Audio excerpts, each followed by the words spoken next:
नमस्कार दोस्तों। तो दोस्तों कैसे आप सब।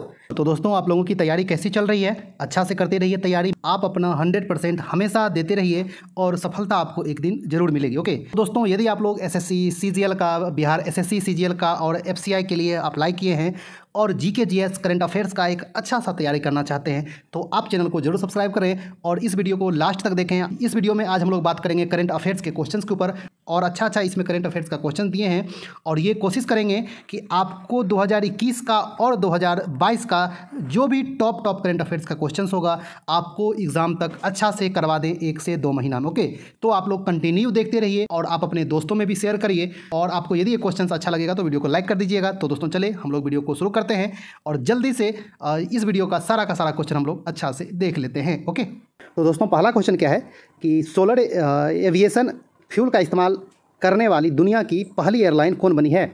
तो यह आपका कौन सा ये एयरलाइन बना है सोलर एविएशन फ्यूल का इस्तेमाल करने वाली दुनिया की पहली, तो ये आपका है स्विस एयरलाइंस। ओके चलिए, ये जो बहुत ही वीवीआई क्वेश्चन है तो इसको आप लोग ध्यान में रखिएगा। ओके आइए, नंबर 2 क्या है, मोबाइल वर्ल्ड कांग्रेस 2022 का आयोजन कहाँ हुआ। तो इसका आयोजन इस बार कहाँ किया गया है। आपका जो है ये क्वेश्चन एग्जाम में बहुत ही मतलब आते रहता है हमेशा, है ना। मतलब जब भी आयोजन होता है, इसका आयोजन हर साल होता है, तो ये आपको एग्जाम में आता ही है कि मोबाइल वर्ल्ड कांग्रेस का आयोजन आपका जो 2020, 18, 19 मतलब पीछे भी बहुत आपका एग्जाम में ये सब क्वेश्चन आया है। तो इसका आपका इस बार आयोजन कहाँ हुआ है, बार्सिलोना स्पेन में। ओके चलिए अगला देख लें। 3 नंबर, भारत की 23वीं यानी कि 23 महिला ग्रैंड मास्टर कौन बनी। तो ये आपकी 23वीं बनी है महिला प्रियंका नोटक्की। ओके, तो आप जो इसका भी नाम रखिएगा याद। चलिए अगला देख लें। 4था नंबर, कि हाल ही में सीडैक द्वारा बनाई गई परम गंगा सुपर कंप्यूटर को कहाँ स्थापित किया गया है। तो आपका सबसे पहली बात कि आपसे ये पूछेगा परम गंगा क्या है। तो ये एक जो है सुपर कंप्यूटर है, किसके द्वारा बनाया गया, तो सीडैक के द्वारा बनाया गया है और ये स्थापित कहाँ किया गया है, तो आपका मतलब आईआईटी रुड़की में। ओके, अब इसका सीडैक का पूर्ण रूप क्या होता है, तो सेंटर फॉर डेवलपमेंट ऑफ ये एडवांस्ड कंप्यूटिंग। ओके, ये सीडैक का पूर्ण रूप होता है। तो आप लोग इसका पूर्ण रूप भी अच्छा से फुल फॉर्म भी देखते रहिए और ध्यान में रखिएगा तो अच्छा रहेगा। ओके चलिए, तो ये परम गंगा कहाँ पर स्थापित किया गया है, आईआईटी रुड़की, है ना। 5वां नंबर क्या है, FATF financial action task force के नया अध्यक्ष किसे चुना गया है। तो ये जो अध्यक्ष बने हैं ये आपका टी राजा कुमार, ये सिंगापुर के रहने वाले हैं और आपका मतलब इनका जो कार्यकाल होगा वो जुलाई से स्टार्ट होगा, है ना। तो अभी तो मई ही है, इनका कार्यकाल जुलाई से स्टार्ट होगा। तो आप लोग ये जो ध्यान में रखिएगा कि नया अध्यक्ष किसे चुना गया है, तो टी राजा कुमार। ओके, और इसका जो मतलब एफएटीएफ का पूर्ण रूप क्या होता है, financial action task force. Okay आइए अब थोड़ा सा देख लें इसका कि ये आप किसके लिए करता है काम। तो ये जो है एंटी मनी लॉन्ड्रिंग और एंटी ये जो है टेररिज्म के लिए यह काम करती है। जो देश मनी लॉन्ड्रिंग और टेररिज्म का काम करता है उसकी ये मतलब अगेंस्ट में ये एक्शन लेती है। ओके, उस पर फाइनेंशियल ये एक्शन जो लेती है। Okay, FATF. तो आप लोग जैसा कि सुनते होंगे पाकिस्तान को ग्रे लिस्ट में रखा है, ये लिस्ट में रखा है ना। तो यह एक तरह से फाइनेंशियल जो प्रतिबंध लगाता है ना, आपको किसी देश से फाइनेंशियल आपको हेल्प नहीं मिल पाएगा, इस टाइप की जो प्रतिबंध लगाता है। और सभी देश मतलब जैसे एक दूसरे के फाइनेंशियल जैसे सपोर्ट पे रहता है, मतलब जैसे एक देश दूसरे देश से कर्ज लेता है, किसी को देता है, इसी तरह आपका जो है चलते रहता है हर एक देश का रिलेशन, है ना। चलिए, ये आपका 6ठा नंबर क्या है कि हाल ही में किस देश ने सैन्य उपग्रह नूर 2, कौन सा नूर 2 का सफल परीक्षण किया है। तो ये आपका कौन सा देश है, ईरान, है ना। और मतलब जैसे भारत का क्या है, इसरो है ना। तो आपसे पूछेगा कि भारत का जो अंतरिक्ष संस्थान है तो वो आपका कौन सा है। तो जैसे कि इसरो है तो उसी तरह आपका जो है मतलब ईरान का क्या है, तो IRGC है। तो इसका नाम है आपका जो इस्लामिक रिवोल्यूशनरी गार्ड कॉर्प्स। इसका ये आपका जो मतलब ईरान का अंतरिक्ष संस्थान है, जैसे भारत का मतलब इसरो है। ओके हाँ, तो आप लोग इसको भी ध्यान में रखिएगा, आपका जो एग्ज़ाम में कहीं मतलब आ सकता है। चलिए अगला देखें। 7वां नंबर, G7 कृषि मंत्रियों के बैठक की मेज़बानी कौन करेगा? तो कौन देश करेगा इस बार 2022 में? तो ये आपका जर्मनी करेगा। और यह पहले आपका जो है G8 था, लेकिन इसमें रूस को निकाल दिया गया है ना, तो अब ये जो G7 कहलाता है। ओके, चलिए अगला देखें। 8वां नंबर क्या है? गैर कामकाजी महिलाओं के लिए आमा योजना और छात्राओं के लिए वाहिनी योजना। नहीं कहता है बहिन, तो आपका उसी तरह सिक्किम में वाहिनी कहा जाता है और माँ को आपका मतलब आमा कहा जाता है। तो यह जो है योजना कहाँ पे लागू किया गया है? किस राज्य सरकार ने किया है स्टार्ट? सिक्किम ने किया है ना। जो कामकाज नहीं, मतलब जैसे कोई वर्क नहीं है, तो उस महिलाओं के लिए आमा योजना किया है। और छात्राओं के लिए जो गर्ल्स लोग हैं आपका मतलब उनके लिए मतलब सहायता करने के लिए वाहिनी योजना शुरू किया गया है सिक्किम के द्वारा। ओके, चलिए अगला देख लें। 9 नंबर क्या है कि आपका हाउस वर्क इज वर्क योजना किस बैंक ने शुरू किया है? तो ये आपका हाउस वर्क इज वर्क योजना एक्सिस बैंक ने शुरू किया है। ओके, तो आप लोग मतलब अच्छा से ध्यान में रखिएगा। मतलब जैसे आपका इस टाइप का क्वेश्चन एग्जाम में आता है कि ये योजना कौन सा बैंक स्टार्ट किया है, ये योजना है ना, तो आप लोग थोड़ा सा ध्यान में रखिएगा तो एग्ज़ाम में आपका ज़्यादा दिक्कत नहीं होगा। चलिए 10वां नंबर क्या है? भगवान बुद्ध की शयन मुद्रा में सबसे लंबी प्रतिमा कहाँ बनाया जा रहा है? मतलब सोया, मतलब जैसे कि लेटा हुआ है ना, शयन मुद्रा में सबसे जो है लंबी प्रतिमा कहाँ बनाया जा रहा है? तो ये आपका जो है बोध गया में बनाया जा रहा है, बिहार में, है ना। तो आप लोग अच्छा से याद रखिएगा। चलिए अगला देखें। 11 नंबर क्या है कि अंतर्राष्ट्रीय क्रिकेट परिषद ICC के 2021 का सर्वश्रेष्ठ महिला क्रिकेटर का रासेल हेयोई फ्लिंट ट्रॉफी किसे प्रदान किया गया है? मतलब क्रिकेटर ऑफ द ईयर जो महिला होती है उसको जो ये अवार्ड मिलता है रासेल हेयोई फ्लिंट ट्रॉफी। तो आप इसको भी जो ध्यान में रखिएगा। और इस बार यानी कि 2021 के लिए इस साल दिया गया है 2022 में, मतलब आपका जो है 21 के प्रदर्शन के मतलब आधार पे। तो यह किसको मिला है? अपनी भारत की है आपका जो स्मृति मंधाना को, है ना। चलिए, तो क्रिकेटर ऑफ द ईयर का Russell हेयोई flint trophy Smriti Mandhana को मिला है ना। चलिए, ये आपका क्या है? अंतर्राष्ट्रीय क्रिकेट परिषद मतलब ICC का पुरुष का cricketer of the year award का गैरी सोबर्स ट्रॉफी, मतलब आपका महिलाओं के लिए ये मतलब जो है हेयोई आपका अवार्ड मिलता है और पुरुष के लिए गैरी सोबर्स ट्रॉफी मिलता है। तो इसको आप थोड़ा अच्छा से ध्यान में रखिएगा। ये मतलब आपका है, ये एग्ज़ाम में आता है कि महिलाओं के लिए कौन सा अवार्ड मिलता है और पुरुष के लिए कौन सा अवार्ड मिलता है। और आपसे जो जैसे कि ये डायरेक्ट भी आपसे पूछ सकता है कि गैरी सोबर्स ट्रॉफी किसे दिया गया, सीधा, है ना। तो आप लोग ध्यान में रखिएगा। तो इस बार किसे दिया गया? शाहीन अफरीदी को। ये आपका कहाँ का खिलाड़ी है? पाकिस्तान का। चलिए, तो महिला में भारत की स्मृति मंधाना को और पुरुष में आपका शाहीन अफरीदी पाकिस्तान को, है ना। चलिए, यानी कि भारत और पाकिस्तान को मिला है एक अवार्ड।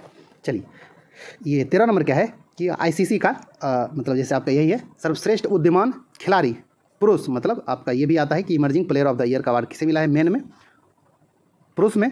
तो ये आपका जानेमन मलान को मिला है। ये कहाँ का खिलाड़ी है?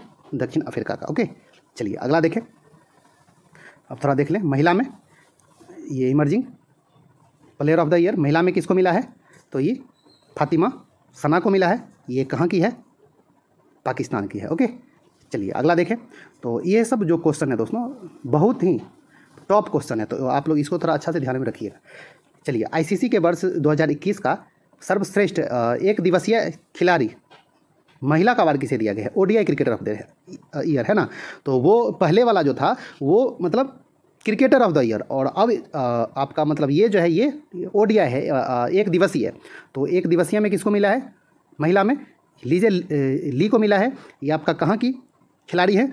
दक्षिण अफ्रीका की। ओके, चलिए देखें अगला। तो इसी तरह ये आपका पुरुष में कि सर्वश्रेष्ठ ये एक दिवसीय खिलाड़ी वनडे खिलाड़ी कौन बना है? तो ये आपका बाबर आजम बना है। कहाँ का?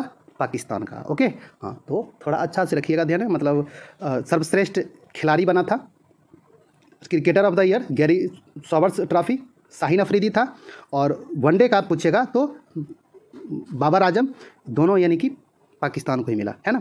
आपका सर्वश्रेष्ठ खिलाड़ी और सर्वश्रेष्ठ वनडे खिलाड़ी भी, ये दोनों पाकिस्तान को ही ले गया है। ओके, चलिए तो अब देखें ये 17 नंबर कि भारत का सर्वोच्च नागरिक सम्मान पुरस्कार कौन सा है। तो भारत का जो सर्वोच्च नागरिक सम्मान है वो आपका भारत रत्न है। ओके, चलिए अगला देखें। ये आपका इसलिए दिए हैं कि थोड़ा ये आप लोग समझ लें और ध्यान में भी रखिएगा। दूसरा सर्वोच्च नागरिक सम्मान कौन सा है, पद्म विभूषण। तीसरा सर्वोच्च नागरिक सम्मान कौन सा है, पद्म भूषण। और चौथा कौन सा है, पद्मश्री। ओके, तो आप लोग ऐसे रखिएगा, आपसे पूछेगा फर्स्ट तो भारत रत्न है ना, और सेकेंड पूछेगा तो ये जो है देखिए विभूषण, भूषण, श्री, मतलब बड़ा से छोटा मतलब जैसे कि हो रहा है ना, तो यह आप पहला तो रखिएगा याद, उसके बाद विभूषण, दूसरा पे भूषण, तीसरा पे श्री, चौथा पे। ओके, तो इसको आप लोग थोड़ा अच्छा से ध्यान में रखिएगा। तो आपका ये भी एग्जाम में आता है कि तीसरा सर्वोच्च नागरिक सम्मान कौन सा है ना, चौथा नागरिक सम्मान कौन सा है, दूसरा नागरिक सम्मान कौन सा है, तो आप लोग इसको थोड़ा अच्छा से ध्यान में रखिएगा। ओके, चलिए अगला देखें। तो जैसे याद करने का तरीका है कि बड़ा वाला उसके बाद उससे छोटा, उसके बाद उससे छोटा है ना, तो इसको थोड़ा आप लोग ध्यान में रखिएगा। अब नहीं मतलब जैसे ऐसे नहीं रखिएगा कि पद्म विभूषण पहला है सर्वोच्च है, नहीं, भारत रत्न सर्वोच्च है, उसके बाद वो सब है। ओके, चलिए आपका 18 नंबर क्या है कि ये 2022 में कितने व्यक्ति को पद्म विभूषण से सम्मानित किया गया। तो कितने आदमी को किया गया है इस बार, 4 आदमी को किया गया। ओके, तो आइए ये चारों आदमी कौन कौन हैं। तो ये चारों आदमी आपका हैं जिनको पद्म विभूषण मिला है। तो ये आपका सुश्री प्रभा अत्रे हैं, इनको कला के क्षेत्र में मिला है, और ये किस स्टेट से हैं, महाराष्ट्र से। ओके, उसके बाद श्री राधेश्याम खेमका को मिला है, इनको मरणोपरांत मिला है, और किस क्षेत्र में मिला है, साहित्य और शिक्षा के क्षेत्र में मिला है, और ये उत्तर प्रदेश से हैं। ओके, तो आप लोग क्षेत्र भी रखिएगा याद, और किस मतलब ये स्टेट से करते हैं बिलोंग वो भी रखिएगा याद। ओके, ये तीसरा आदमी कल्याण सिंह है आपका, जो इनको भी मरणोपरांत दिया गया है, किस क्षेत्र में, पब्लिक अफेयर्स के क्षेत्र में, और यह किस स्टेट से आते हैं, तो उत्तर प्रदेश से। ओके, चौथा जो व्यक्ति हैं वो आपका जनरल बिपिन रावत हैं आपका, इनको भी मरणोपरांत दिया गया है, और किस क्षेत्र में, तो सिविल सर्विस के क्षेत्र में, और ये भी कहाँ से आते हैं, तो उत्तराखंड से आते हैं। यानी कि कहने का अर्थ हुआ यह कि 4 आदमी में से, 4 था ना, 4 आदमी में से 3 आदमी को मरणोपरांत इसमें मिला है, और 1 आदमी जो अभी हैं वो सुश्री प्रभा अत्रे हैं, ये कला के क्षेत्र में और महाराष्ट्र से। ओके, तो आप लोग थोड़ा अच्छा से रखिएगा याद, 3 आदमी को इसमें मरणोपरांत और 1 आदमी अभी हैं। तो आप लोग थोड़ा सा ये सब बात को ध्यान में अच्छा से क्लियर करके रखिएगा तो सही रहेगा, आप जैसे एग्ज़ाम में फंसिएगा नहीं, है ना। चलिए 2022 में कितने व्यक्ति को पद्म भूषण से सम्मानित किया गया है। तो आपका वो पद्म विभूषण से कितने आदमी का था, 4 आदमी, चारों का नाम बता दिए। यह आपका पद्म भूषण है, इससे 17 आदमी को किया गया है, और 17 आदमी का जो है नाम करना याद उतना तो नहीं है, पॉसिबल नहीं है, लेकिन आपका इसमें जो भी रहेगा ये इंपॉर्टेंट रहेगा, आपको हम करवा देंगे। ओके, आइए, और इसमें जो कितना जैसे कि क्रिकेटर, खिलाड़ी, ये सब एग्ज़ाम में आता है, तो आपको जैसे वो भी हम अच्छा से करवा देंगे। अब आइए, अब आपका आया किसका बारी, पद्मश्री का। तो पद्मश्री कितने आदमी को मिला है, 107 आदमी को, यानी कि पद्म विभूषण 4 आदमी, भूषण 17 आदमी, और पद्मश्री 107 आदमी को मिला है ना। तो पद्म विभूषण वाला तो आप लोग अच्छा से रखिए याद चारों का नाम, और आपका जो ये जो है 17 नाम और मतलब ये 107 नाम, तो इसमें से जो भी ये इंपॉर्टेंट रहेगा आपको करवा देंगे हम, है ना। चलिए किस नंबर क्या है, ये मैकेफी एंटीवायरस सॉफ्टवेयर के संस्थापक कौन थे जिनका निधन हो गया। तो ये आपका जॉन डेविड मैकेफी थे।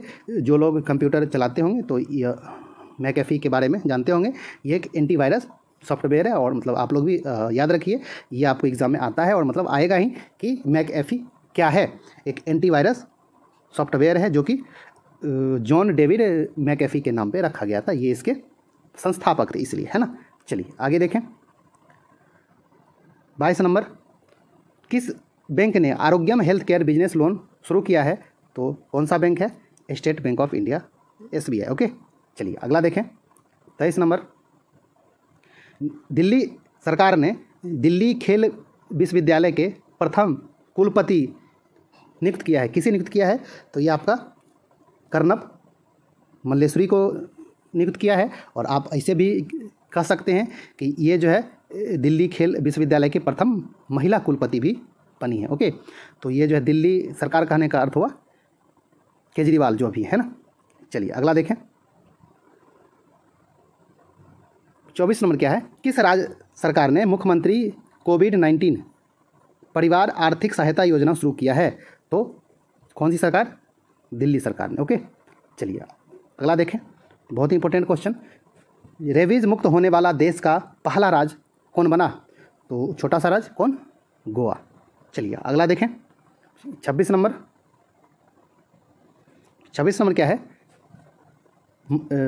मंगोलिया का सर्वोच्च नागरिक सम्मान the order of polar star किस भारतीय को दिया गया है? तो किस भारतीय को दिया गया है? तो RK सब्रवाल को दिया गया है। आप जो अभी ये मतलब क्या है, ये इंजीनियरिंग इंडिया लिमिटेड के अध्यक्ष हैं। ओके, और आपसे पूछेगा कि दी ऑर्डर ऑफ पोलर स्टार किस देश का सर्वोच्च नागरिक सम्मान है? तो ये मंगोलिया का है। आपसे ये पूछेगा कि मंगोलिया की राजधानी, तो उलान बटोर। मंगोलिया की राजधानी कहाँ है? उलान बटोर। चलिए अगला देखें। 27 नंबर, विदेशी कामगारों के लिए दुनिया का सबसे महंगा शहर कौन बना? तो दुनिया का सबसे महंगा शहर कौन बना है? तो ये आपका मतलब अशगाबाद है। ये तुर्कमेनिस्तान की राजधानी है, जो कि दुनिया का सबसे महंगा शहर बना है विदेशी कामगारों के लिए, जो दूसरे देश से आते हैं काम करने के लिए। उनके लिए सबसे महंगा जो शहर बना है वो अशगाबाद, तुर्कमेनिस्तान की राजधानी। चलिए 28 नंबर। 28 क्या है? व्हाट्सएप ने भारत में अपने भुगतान प्रमुख किसे नियुक्त किया गया है? तो यह किसे नियुक्त किया है व्हाट्सएप ने? तो ये आपका जो है मनीष महात्मे है ना। तो यह इसको नियुक्त किया है भारत में अपना भुगतान प्रमुख। ओके, चलिए अगला देखें।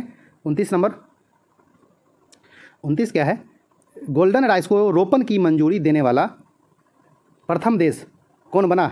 तो गोल्डन आपका राइस पे प्रतिबंध लगाया हुआ था, है ना, प्रतिबंध लगा हुआ था। ये जो है रोपण की मंजूरी नहीं था, लेकिन इसको मंजूरी देने वाला दुनिया का प्रथम देश जो बना है वो फिलीपींस है ना। और फिलीपींस की राजधानी मनीला। चलिए अगला देखें। 30 नंबर। 30 क्या है? कौन सा देश दुनिया का सबसे बड़ा तैरता हुआ सौर ऊर्जा प्लांट स्थापित कर रहा है? तो दुनिया का सबसे बड़ा तैरता हुआ सौर ऊर्जा प्लांट स्थापित कर रहा है इंडोनेशिया, है ना।